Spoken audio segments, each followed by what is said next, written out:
Good morning student, how are you student. आज हम लोग क्लास 11th सब्जेक्ट मैथ पहले चैप्टर के जो सेट, सबसेट या पावर सेट या इंटरवल ऑफ सेट, जितना चीज़ हम लोगों ने पढ़ा था, आइए उसके आगे आज हम लोग पढ़ेंगे law of operations on set.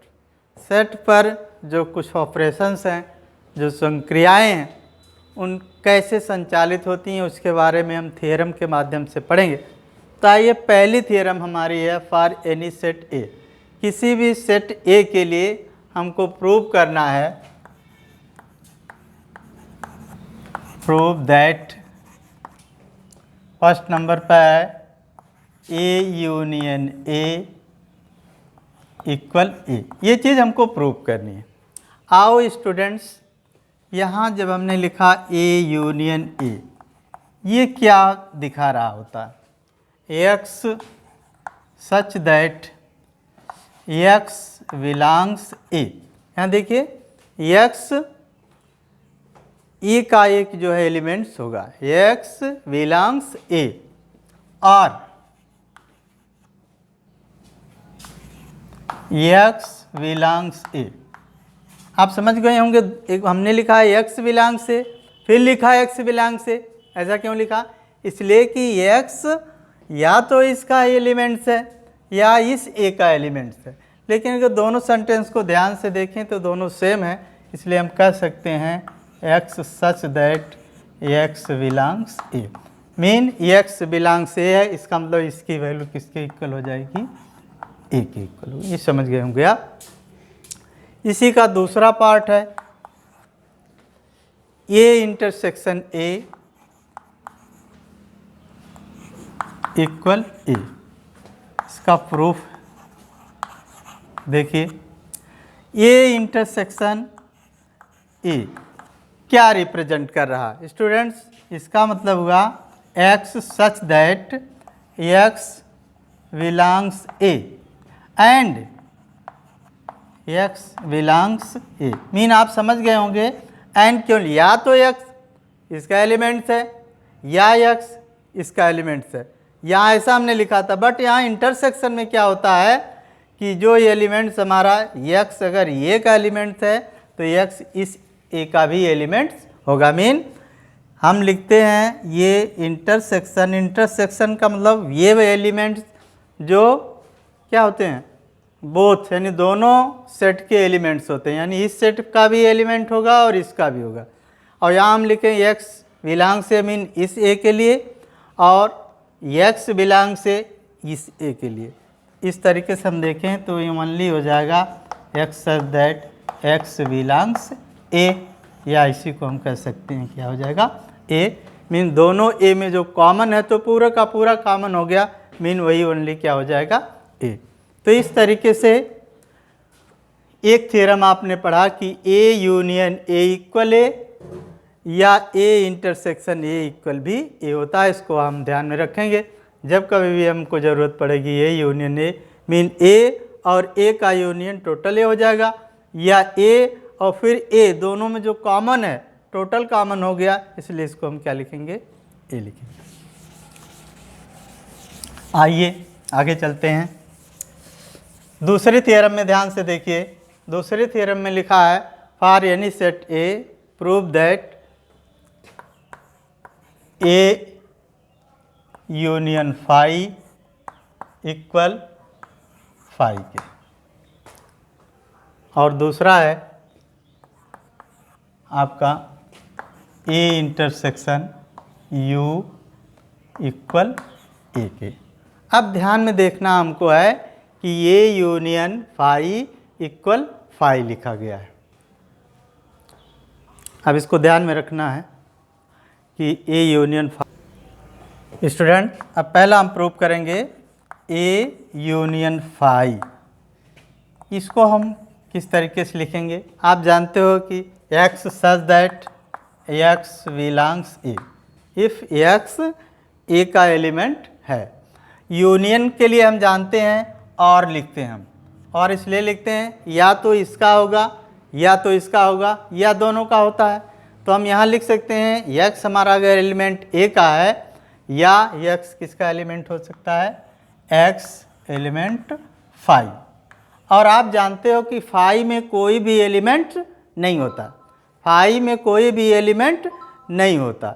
इसका क्या मतलब हुआ, यहाँ पर हम समझ गए होंगे कि x बिलोंग्स ए और x बिलोंग्स फाई, मीन हम कहेंगे इसको x such that x belongs A, और इसको हम कहेंगे इक्वल ए के, यानी ए हो गया, यानी x ए का एलिमेंट है, मीन ये हमारा ए यूनियन फाई किसके इक्वल हो जाएगा, ए के। आइए सेकंड में देखते हैं, हमारा है ए इंटरसेक्शन यू इक्वल ए, जहाँ यू क्या है, जहाँ हमारा यू जो है यूनिवर्सल सेट है, यूनिवर्सल सेट मैंने पूरा जिसमें आ जाता है। तो आइए हम लिखते हैं ए intersection you.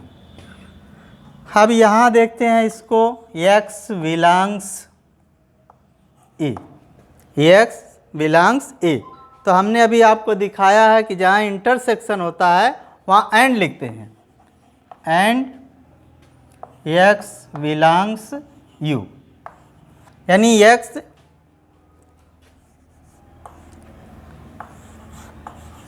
Such that x क्या है, x a का एलिमेंट है और x u का भी एलिमेंट है। तो हमारा ये u में ही है, इसका मतलब पूरा जो हमारा ये x है ये एलिमेंट u के अंदर ही आ जाता है। जैसे हमारा ये यूनिवर्सल सेट है और ये हमारा a है। अब ये एलिमेंट हमारा x जो a का है तो इसमें भी हो गया, इसका मतलब हम इन दोनों में कॉमन अगर लेंगे तो कॉमन में पता चलेगा इसका क्या है, ये x एलिमेंट हमारा पूरा a की तरफ हो जाएगा, मीन इसको हम लिख सकते हैं a के। इस तरीके से दूसरी थ्योरम है कि a और फाई का जो यूनियन होगा वो फाई होगा, a और यूनिवर्सल सेट का इंटरसेक्शन जो a के इक्वल होगा। आइए अब हम चलते हैं तीसरी थ्योरम की तरफ। स्टूडेंट, अब तीसरी थ्योरम हम प्रूव करेंगे for any two sets A and B के लिए प्रूव करेंगे A union B equal B union A. इस चीज़ को हम प्रूव करेंगे कि A union B equal B union A. ये क्या है, ये जो है हमारी कॉम्यूटेटिव प्रॉपर्टी है law for union of set के लिए। Commutative law for union of set mean A B इधर था, ये इधर था, यहाँ देखिए बी इधर हो गया, ए इधर हो गया। और कॉम्यूटेटिव प्रॉपर्टी में उसका क्रम चेंज कर दिया जाए तो उस पर कोई इफेक्ट नहीं होता है। तो एक कॉम्यूटेटिव प्रॉपर्टी हमें प्रूव करना है कि A union B equal B union A. जरा आप चलते हैं इधर, ए यूनियन बी इक्वल क्या होगा। ए यूनियन बी का मतलब होता है, आप समझ गए होंगे, अभी अभी हमने यूनियन का जिक्र किया था। आप जो है देखेंगे ये एक्स सच दैट क्या हो जाएगा, एक्स बिलोंग्स ए और एक्स बिलोंग्स बी। अब यहाँ बात करनी है कि यदि एक्स ए का अवयव है या एक्स बी का अवयव है, एक्स ए का अवयव है या एक्स बी का अवयव है।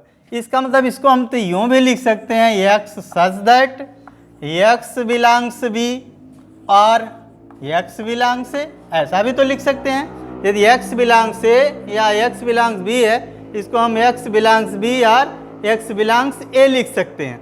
इसका मतलब अगर दोनों को टैली करें तो हम ध्यान से ये भी कह सकते हैं कि x such that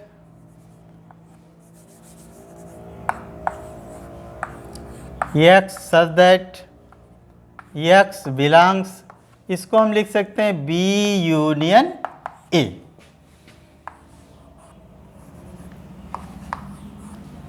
x B का एलिमेंट्स है या एक्स ए का एलिमेंट है, मीन हम कह सकते हैं x belongs B union A.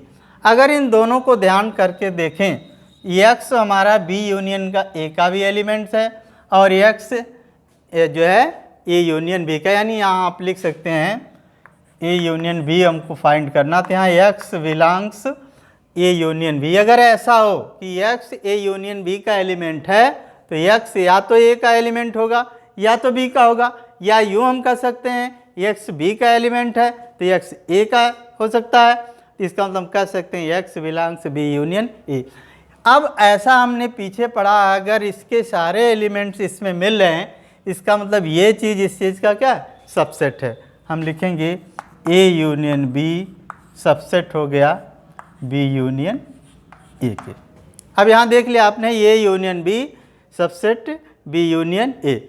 हम करेंगे क्या, यहाँ सपोज करते हैं कि एक्स हमारा एक ऐसा एलिमेंट है जो किसका सदस्य है, जो ए यूनियन बी का। अब हम मान लेते हैं लेट वाई इज, आगे स्टूडेंट यहाँ y belongs B union A. ये क्या रिप्रेजेंट करेगा, ये हमारा इक्वेशन नंबर फर्स्ट है। यहाँ देखेंगे y सच दैट y क्या है, बिलोंग्स बी, यूनियन मीन हमने बताया आपको और लिखेंगे आर, y बिलोंग्स ए, या इसको हम यूँ भी लिख सकते हैं y such that y belongs A और y बिलोंग्स बी, ऐसा भी लिख सकते हैं हम। अगर इसको हम ध्यान से देखें तो लिख सकते हैं y such that y belongs A union B.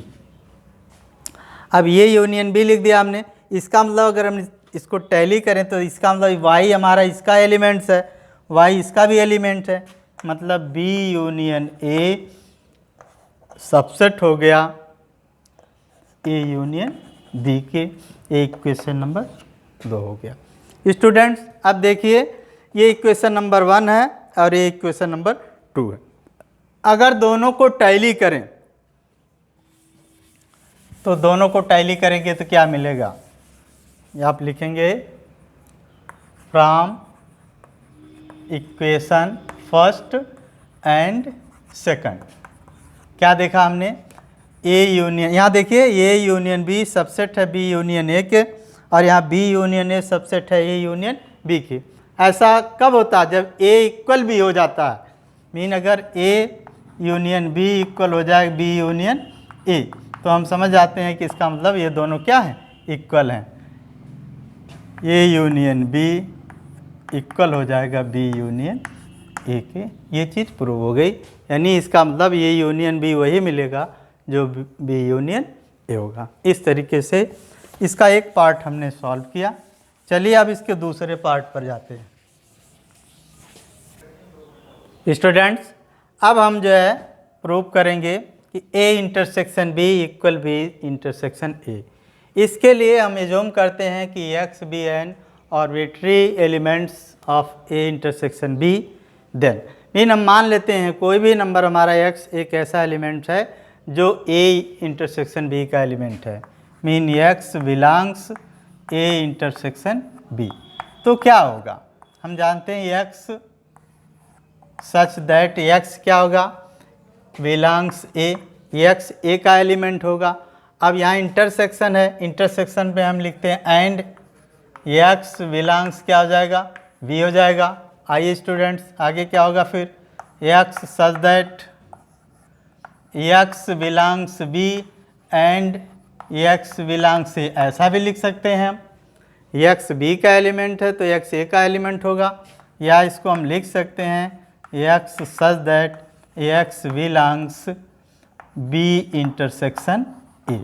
इसका मतलब एक्स अगर ए इंटरसेक्शन बी का एलिमेंट है तो एक्स बी इंटरसेक्शन ए का भी एलिमेंट होगा, और इसको हम जानते हैं कि ए इंटरसेक्शन बी सबसेट हो जाएगा बी इंटरसेक्शन ए के, यानी A intersection B B intersection A का सबसेट हो जाएगा। अगेन लेट, अब वहाँ दूसरा एलिमेंट हम कोई ले लेते हैं वाई, एन आर्बिट्री एलिमेंट